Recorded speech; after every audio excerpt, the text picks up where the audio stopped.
Jen and Amy, I having a hard time keeping up. We're not going to get major tax reform before August. No, I'm sorry. We're pretty close to bringing forward major tax reform, according to Treasury Secretary Steve Mnuchin, who's been all over the map on this. Mm-hmm. And today, some executive orders about the deregulation of Dodd-Frank, supposedly. Okay, but on legislation that he has to move through Congress. Tax reform, no tax reform. It's going to happen before August. It's not going to happen before August. Maybe it's not going to happen this year. No, it's going to happen soon. Obamacare replacement 2.0. Not close, very close. Yeah. There are hurdles to be cleared. It's going to be introduced next week, and you've got the Freedom Caucus on board. Well, which is it?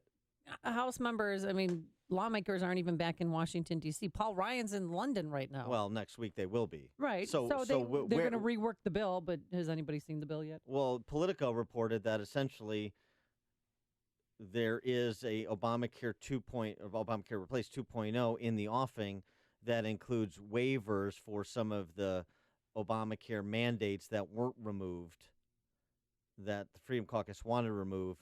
The new version would have waivers for states who want to apply for waivers for some of those with pre-existing odious conditions?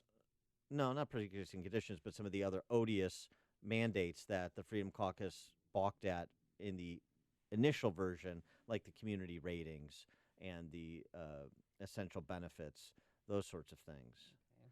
So trying to make heads or tails of this is a bit complicated because the narrative seems to change by the hour. So let's see if we can talk to our inside man and get the straight dope. Joining us, Steve Cortes, now newly minted Fox News contributor, thanks to the fame he has derived from being on our show. Also, formerly chairman of the Trump Hispanic Advisory Council. Steve, thanks for being with us again. Appreciate it. You bet. Happy Friday morning. Thanks for having me. Thank you. And so answer the question. You hang out with the Steve Mnuchins of the world. Are we getting tax reform or are we not? Are we getting Obamacare replacement or are we not? I want to know. Yeah, by the way, if you want to have influence in this White House, you should be named Steve, right? It's Bannon, Mnuchin, Miller, hopefully Cortes. There you go. No, I will tell you this, and I do, I have no official role in the administration, but I'm certainly friends still with all of them, talk every day to people in the White House, and they are incredibly optimistic. Now, as a disclaimer, they were incredibly optimistic the last round with health care, and obviously we didn't get it done. But they're quite optimistic. As you mentioned, the political story yesterday, my sources tell me that is correct, that the Tuesday group, as it's called, of GOP moderates, along with the Freedom Caucus, have hammered out an agreement in principle. Now they've got to get it actually in legislation, in language this week to be introduced next week. If we actually can pull that rabbit out of the hat and get health care done where that wasn't even really on the agenda, that makes taxes so much easier because it's so much easier to score it as revenue neutral. And I hate getting into the weeds on all of this. I think, here's what's going to happen the other day, in my view. It's baseball season right now. You love to eat that hot dog at the ballpark, but if you had to watch every single part of that dog being made, you might not love it. And that's what's going on here. You had to bring up the hot dog, didn't you? Yeah. The sausage making. Hey, but have the puzzle pieces changed, though, when it comes to healthcare? Wait, what is different from this one than the last one? I'm not privy to that part, and I think they're being pretty tight-lipped on the Hill about that, even with the White House. But here's my thing on healthcare. I didn't love the last version. I probably won't love this one. I mean, as a libertarian-leaning conservative, this isn't going to be a solution I love. However, it's so much better than Obamacare that I think we need to take it so that we can move on to what I believe is the much bigger prize, which is tax reform. We have to get this economy growing. Obamacare is a huge problem. I'm not discounting it, but I don't think it's anywhere near the problem of slow economic growth overall. Well, right, which solves so many problems. Right, which is why this needs to get done post haste, certainly by August. And so some of Mnuchin's previous pronouncements about that may not coming to pass was terribly troubling. Right. In addition to that, you mentioned this revenue neutral idea. Steve Moore, Larry Kudlow, Steve Forbes a couple more Steves, had an op-ed in the New York Times this week saying, what's with all this revenue neutral stuff? Cut structural taxes, start with corporate, move to individuals, simplify and flatten out the graduated system, and get moving so we can get growing. Don't obsess about revenue neutral because the Democrats are going to demagogue this no matter what, no matter how it's scored. Yeah, and Dan, I could not agree more. The way we make America great again is to make America grow again. The average American worker has not had a pay increase yet in this century. It's 2017. All of the benefits of this slow economic recovery, almost all of them, have funneled to the 1%. If you own assets, if you own stocks and real estate, it's been a wonderful economy. If you're a regular wage earner, which is almost everyone, it's been a dismal economy. So you are so right. We have to grow. I don't care what the bean counters who score these things, almost always incorrectly, by the way, in Washington, D.C. say about revenue neutral. I agree with you. I also think Steve Mnuchin, by the way, my suspicion, and I don't know this, but my suspicion is he was probably told by higher-ups, by the president, to walk back his statement about, well, we'll get to it when we get to it. No, this needs to happen. And by the way, I will tell you this. I'll tell you one group that believes it's going to happen soon is the stock market. So I do politics on the side. I'm a trader and broker by profession. Consumer discretionary stocks yesterday as a sector hit a new all-time high. And stocks in general surged when Mnuchin said, no, we're actually close to getting this done. So stocks aren't always right, but they often are. And capital markets generally are pretty smart. And capital markets believe right now that this is coming and it's imminent. What is President Trump doing today with an executive order in regards to Dodd-Frank?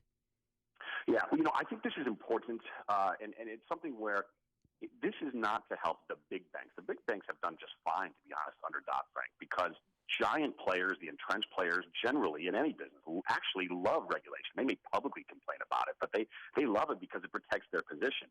Who's been killed by Dodd-Frank are regional banks, people who just don't have the scale to deal with the regulatory burden of Dodd-Frank. And by the way, Dodd-Frank, I don't think has made the banking system systemically safer in any way. What it's done is created a massive business for lawyers and regulators, and to the detriment, by the way, of small businesses who get loans from regional and community banks. So what I think the president's going to do, what I know the president's doing today, is beginning the process, which he promised, of unleashing small banks so that they can, once again, actually become providers of capital to small business. I think it's one of the reasons, one of the saddest stats in America right now, for the first time on record, more businesses are closing than opening. And that is a tragedy in this economy. One of the reasons is access to capital. Reforming Dodd-Frank is the first step in getting capital to entrepreneurs and small businesses so that they can hire and grow. And eliminating the Consumer Financial Protection Bureau, Elizabeth Warren's baby, which is exploding and will continue to if it's not rolled back. Well, and talk about misnamed, right? It's sort of like the People's Republic of North Korea or whatever, right? Right. When you call it the Consumer Financial Protection, you almost know that that's exactly what it's not going to do, right? When government names something like that, and it isn't what it has done in any sense. So I hope we get to that. We've got, I think, right now, bigger fish to fry immediately. Deregulation of energy, of Dodd-Frank. He's clearly put those first in terms of deregulation. Obviously, healthcare, tax reform. We've got an aggressive, very aggressive agenda. I do hope, though, at some point he gets to that, and you're exactly right. It's Elizabeth Warren's baby, and it has no business in our federal government. Steve Mnuchin was promising that a lot, but that there'll be cut taxes for individuals. Do you know how much money we're going to see, how much more of our money we're going to keep of our paycheck? No, I have not seen the final rates, but he promises it will be no more than 4 rates and probably 3. And so, look, everyone is going to save money. I think that's really important, but also almost as important, maybe as important, is simplification. Our tax code isn't just too high in terms of too confiscatory. It is. It's also insanely complicated, and everyone knows this, right, who filed their taxes last week, unless you're a procrastinator like me who deferred to October. You filed an extension, yeah. But for those who file, which is most people, or those who will in the fall, know how crazy complicated taxes are. Even a sophisticated person can't do their own taxes. That's absurd in America. And it's not just that it's a hassle to us.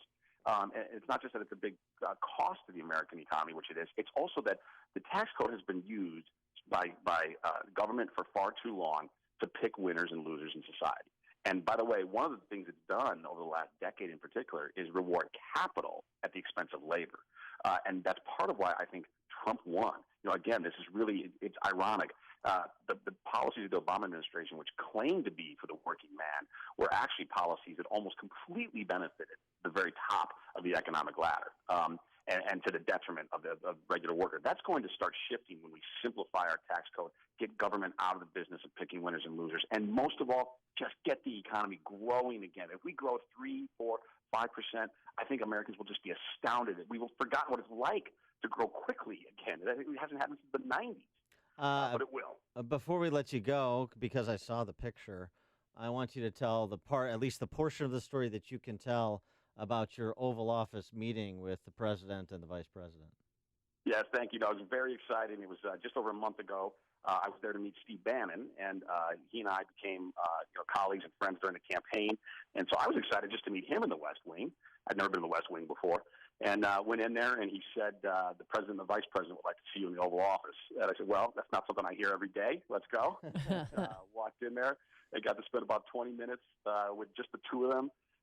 We talked, first just some social niceties, then some real policy. And I told him that I was there for I was addressing the Hispanic Chamber of Commerce. I said, can we send a tweet to them? So I, effectively sort of dictated a tweet. Nice. Of course, he had to approve it, that we sent out. That was kind of exciting. And as I was leaving, I almost forgot to ask for a picture, which I was so angry at myself. And I asked, oh, hey, can we take a picture? And so it was just us.